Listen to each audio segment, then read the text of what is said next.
പാലാ ടൗണിൽ ദുഃഖവെള്ളിയാഴ്ച കുരിശിന്റെ വഴി പ്രദർശനം നടക്കും. ലാലം സെന്റ് മേരീസ് പഴയ പള്ളിയും ലാലം സെന്റ് ജോർജ് പുത്തൻപള്ളിയും സംയുക്തമായി നടത്തുന്ന നഗരം ചുറ്റിയുള്ള 69ാമത് കുരിശിന്റെ വഴിയും ഈശോയുടെ കബറടക്ക രൂപം വഹിച്ചുള്ള നഗരി കാണിക്കൽ പ്രദക്ഷിണവുമാണ് നടക്കുന്നത്. വികാരിമാരായ ഫാദർ ജോസഫ് തടത്തിലും ഫാദർ ജോർജ് മൂലച്ചാലിലും മുഖ്യ കാർമ്മികത്വം വഹിക്കും. പാലാ രൂപത evangelisation director father Joseph Arimattam സന്ദേശം നൽകും. ഉച്ചകഴിഞ്ഞ് 3 മണിക്ക് വികാരി ഫാദർ ജോസഫ് തടത്തലിന്റെ നേതൃത്വത്തിൽ ദുഃഖവെള്ളി ആചരണത്തിന്റെ ഭാഗമായുള്ള പീഠാനുഭവ വായനയ്ക്ക് ശേഷമാണ് കുരിശിന്റെ വഴി ആരംഭിക്കുക. പാലായിലും പരിസര പ്രദേശങ്ങളിൽ നിന്നുമായി അനേകായിരങ്ങളാണ് കുരിശിന്റെ വഴിയിൽ പങ്കെടുക്കുന്നത്.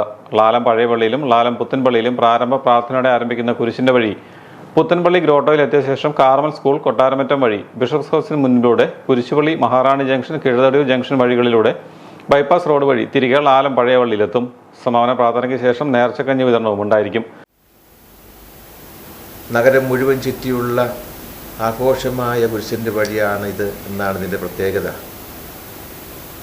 ദുഃഖവെള്ളിയാഴ്ച 3 മണിക്ക് 2 പള്ളികളിലും തിരുക്കർമ്മങ്ങൾ ആരംഭിച്ച് 4:15 മണിയോടുകൂടി കുരിശിൻ്റെ വഴി ആരംഭിക്കും.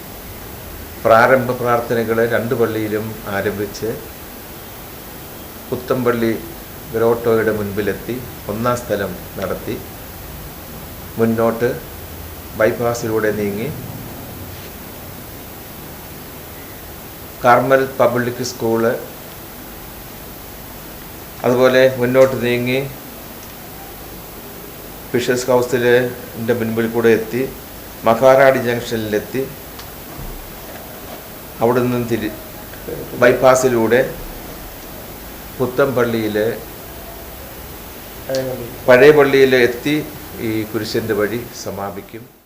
കുരിശിന്റെ വഴിയുടെ ഓരോ രംഗവും പുനരാവിഷ്കരിച്ചിരുന്ന അപൂർവമായ കലാരൂപമായിരുന്ന പങ്കപ്പാട് ദൃശ്യാവിഷ്കാരമാണ് പാലായിലെ കുരിശിന്റെ വഴിയുടെ ആദ്യ രൂപം. 1958-ൽ ലാലം പഴയപള്ളി വികാരിയായിരുന്ന ഫാദർ എബ്രഹാം കൈപ്പൻപ്ലാക്കലാണ് നഗരി കാണിക്കൽ കുരിശിന്റെ വഴി ആരംഭിച്ചത്.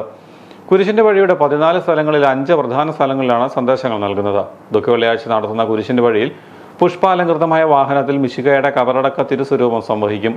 വാർത്താ സമ്മേളനത്തിൽ വികാരിമാരായ Father Joseph Thadathil, Father George Moolachalil, കൈകാരന്മാരായ അഗസ്റ്റിൻ ഉഴുത്തുവാൽ, ടെൻസൺ ബേബിച്ചൻ, കൺവീനർമാരായ രാജേഷ് പറയിൽ, ലിജോ അനുത്തോട്ടം എന്നിവർ പങ്കെടുത്തു.